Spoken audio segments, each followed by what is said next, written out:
High friend, good morning. আর তোমরা দেখছো তোমাদের এই channel exam guide by Nitu. আমি নিতু, তোমাদের জানাই স্বাগত।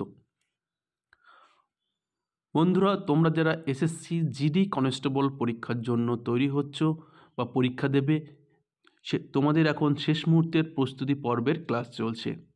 আজ নিয়ে এসেছি ক্লাস নম্বর 24। এর আগে আমি 23টি ক্লাস কিন্তু তোমাদের করে দিয়েছি। এছাড়াও তোমরা যারা ওয়েস্ট বেঙ্গল পুলিশ কনস্টেবল পরীক্ষার জন্য তৈরি হচ্ছ, তোমরাও কিন্তু এই প্রশ্নগুলো দেখে নেবে।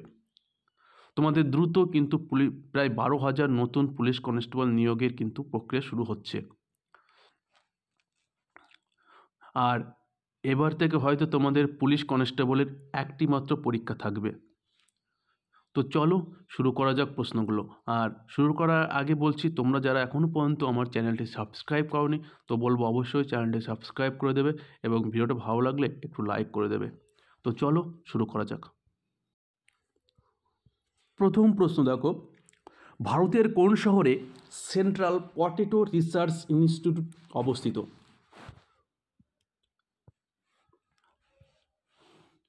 আলু গবেষণাগার। ভারতের কোন শহরে আলু গবেষণাগার রয়েছে? কটকে ধান। নতুন দিল্লিতে কি? গম। নতুন দিল্লির পুসাতে কিন্তু গম রিসার্চ ইনস্টিটিউট। আর ভারতের উত্তরাখণ্ডের সিমলাতে কিন্তু কি রয়েছে? সেন্ট্রাল পটেটো রিসার্চ ইনস্টিটিউট রয়েছে। পরবর্তী প্রশ্ন, ভারতীয় সংবিধানের কোন অনুচ্ছেদ অনুযায়ী সংবিধান সংশোধন করা যায়? ভারতীয় সংবিধান সংশোধন প্রক্রিয়াটি দক্ষিণ আফ্রিকার সংবিধান থেকে কিন্তু নেওয়া হয়েছে। দক্ষিণ আফ্রিকার সংবিধান থেকে কিন্তু নেওয়া হয়েছে। তো কততম অনুচ্ছেদ অনুযায়ী ভারতীয় সংবিধান সংশোধন করা যায়? তো অনুচ্ছেদ 368 নম্বর ধারা অনুযায়ী কিন্তু সংবিধান সংশোধন করা যায়। চলো নেক্সট। ভারতীয় টেবিল টেনিস ফেডারেশনের বর্তমান সভাপতি কে? টেবিল টেনিস ফেডারেশনের বর্তমান সভাপতি কে? তো বর্তমান সভাপতি মেঘনা আলাওয়াত। মেঘনা আলাওয়াত ভারতের টেবিল টেনিস ফেডারেশনের বর্তমান সভাপতি। এটা কিন্তু পরীক্ষায় আসার মতন একটা প্রশ্ন। পরবর্তী প্রশ্ন, পাঞ্জাব ব্রিটিশ সাম্রাজ্যের অন্তর্ভুক্ত হয়েছিল কোন আমলে? কার আমলে পাঞ্জাব ব্রিটিশ সাম্রাজ্যভুক্ত হয়েছিল? তো সঠিক উত্তর লর্ড ডালহৌসি। লর্ড ডালহৌসির সময় কিন্তু পাঞ্জাব ব্রিটিশ সাম্রাজ্যের অন্তর্ভুক্ত হয়। ভারতীয় রেলপথের জনক বলা হয় লর্ড ডালহৌসিকে কিন্তু, ঠিক আছে? ভারতীয় রেলপথের জনক বলা হয় কিন্তু লর্ড ডালহৌসিকে। এই লর্ড ডালহৌসির আমলে কিন্তু ভারতে প্রথম রেল চলাচল শুরু হয়েছিল। চলো নেক্সট। লাচ্চু মহারাজ নিম্নলিখিত কোন শাস্ত্রীয় নৃত্যের সঙ্গে যুক্ত? দেখো, তোমাদের এই নাচ, বিভিন্ন যন্ত্রাংশ, বাদ্যযন্ত্রের সঙ্গে যুক্ত ব্যক্তি, এসব কিন্তু প্রচুর আসে এসএসসি জিডিতে। তোমাদের যে সিলেবাস, যে প্রশ্ন সেটটা করেছি সম্পূর্ণ সিলেবাস ভিত্তিক, আশা করি এখান থেকে তোমরা উপকারী পাবে। তো লাচ্চু মহারাজ, সঠিক উত্তর কী হবে? কত্থক। লাচ্চু মহারাজ নিম্নলিখিত কোন শাস্ত্রীয় নৃত্যের সঙ্গে যুক্ত? তিনি কত্থক নৃত্যের সঙ্গে যুক্ত। কত্থক কোথাকার নৃত্য? এটা কিন্তু উত্তরপ্রদেশের কিন্তু নাচ, একটি শাস্ত্রীয় নৃত্য। কুচিপুড়ি অন্ধ্রপ্রদেশ, ওড়িশি উড়িষ্যা এবং ভারতনাট্যম তামিলনাড়ু, সবই কিন্তু শাস্ত্রীয় নৃত্য। ভারতে টোটাল 8টি শাস্ত্রীয় নৃত্য রয়েছে। চলো নেক্সট।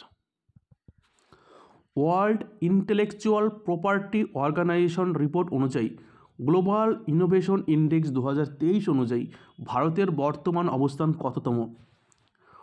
এই গ্লোবাল ইনোভেশন ইন্ডেক্স, যেটা রিপোর্টটি প্রকাশ করে world intellectual property organisation, world intellectual property organisation কিন্তু এই গ্লোবাল ইনোভেশন ইন্ডেক্স তৈরি করে, যার প্রথম স্থানে রয়েছে কিন্তু সুইজারল্যান্ড কিন্তু প্রথম স্থান অধিকার রয়েছে এই ওয়ার্ল্ড গ্লোবাল ইনোভেশন ইন্ডেক্সে। আর ভারতের স্থান কিন্তু বিশ্বের 40তম। ভারতের স্থান কততম? 40তম। পরবর্তী প্রশ্ন, কোন পর্বতমালা বা পর্বত সাতপুরা এবং বিন্ধ্য পর্বতের মধ্যে সংযোগ স্থাপন করে? কোন পর্বত সাতপুরা এবং বিন্ধ্য পর্বতের মধ্যে সংযোগ স্থাপন করে? তো সঠিক উত্তর মহাকাল পর্বত। মহাকাল পর্বত কিন্তু পূর্বঘাট, সাতপুরা এবং বিন্ধ্য পর্বতের মধ্যে সংযোগ স্থাপন করে। আর দিল্লি এবং রাজস্থানের মধ্যে সংযোগ স্থাপন করে কে? আরাবল্লী পর্বতমালা। দিল্লি এবং রাজস্থানের মধ্যে, ঠিক আছে, এই দিল্লি এবং রাজস্থানের মধ্যে কিন্তু সংযোগ স্থাপন করে আরাবল্লী পর্বতমালা। চলো নেক্সট প্রশ্ন। কোষের কোন অঙ্গাণুতে সবাত শ্বসন ঘটে? কোষের কোন অঙ্গাণুতে সবাত শ্বসন ঘটে? তো সঠিক উত্তর মাইটোকন্ড্রিয়া। মাইটোকন্ড্রিয়াতে কিন্তু কোষের সবাত শ্বসন ঘটে। মাইটোকন্ড্রিয়া কোষের শক্তিঘরও কিন্তু বলা হয়। কোষের শক্তিঘর কাকে বলা হয়? মাইটোকন্ড্রিয়াকে। আত্মঘাতী থলি লাইসোজোম। আত্মঘাতী থলি বলা হয় লাইসোজোমকে, কিন্তু আত্মঘাতী থলি বলা হয়। পরবর্তী প্রশ্ন, গ্রামীণ এলাকার সামগ্রিক উন্নয়নের লক্ষ্যে ভারতবর্ষে কোন বছর গোষ্ঠী উন্নয়ন কর্মসূচি শুরু হয়েছিল? ভারতবর্ষে কোন বছর গোষ্ঠী উন্নয়ন কার্যসূচি শুরু হয়েছিল? তো সঠিক উত্তর হবে 1952 সালে। 1952 সালে ভারতের গোষ্ঠী উন্নয়ন কার্যসূচি কিন্তু শুরু হয়েছিল প্রথম পঞ্চবার্ষিকীর সময়। চলো নেক্সট প্রশ্ন। পরবর্তী প্রশ্ন, ভারতীয় জলপথ NW ন্যাশনাল জলপথ বা জাতীয় জলপথ NW3 কোন দুটি স্থানের মধ্যে সংযোগ স্থাপন করে? NW ন্যাশনাল ওয়াটার 3 কোন দুটি স্থানের মধ্যে সংযোগ স্থাপন করে? দেখো, এলাহাবাদ হলদিয়া 1 নম্বর জলপথ, সাদিয়া ধুবড়ি ব্রহ্মপুত্র নদীর উপর, এটা হচ্ছে 2 নম্বর জলপথ। এলাহাবাদ হলদিয়া হচ্ছে এই যে, আর 3 নম্বর হচ্ছে কোট্টাপুরম এবং কোল্লাম। কোট্টাপুরম এবং কোল্লাম এই দুটি জায়গার মধ্যে কিন্তু সংযোগ স্থাপন করে NW3 বা ন্যাশনাল জাতীয় জলপথ। 1 নম্বর এলাহাবাদ হলদিয়া, 2 নম্বর সাদিয়া ধুবড়ি, 3 নম্বর কোট্টাপুরম কোল্লাম। চলো নেক্সট প্রশ্ন।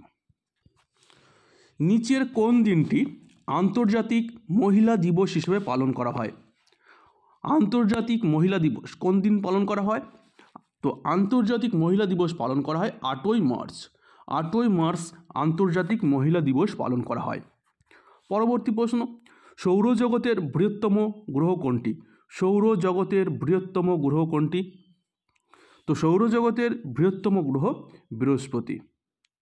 বৃহস্পতি সৌরজগতের সবচেয়ে বৃহত্তম গ্রহ। আর কোন গ্রহের ঘনত্ব সবচেয়ে বেশি? পৃথিবীর কিন্তু ঘনত্ব বেশি, আর সবচেয়ে ঘনত্ব কম শনির। ঠিক আছে, সবচেয়ে ঘনত্ব কম কোন গ্রহের? শনি গ্রহের। আর সবচেয়ে ঘনত্ব বেশি কোন গ্রহের? পৃথিবীর কিন্তু সবচেয়ে ঘনত্ব বেশি। চলো নেক্সট প্রশ্ন। জয়ন্তী কুমারেশ ড্যাশ বাদ্যযন্ত্রের অন্যতম উদ্যোক্তা। এটা কিন্তু SSC MTS 2023-এ এসেছিল। জয়ন্তী কুমারেশ কোন বাদ্যযন্ত্রের সঙ্গে যুক্ত?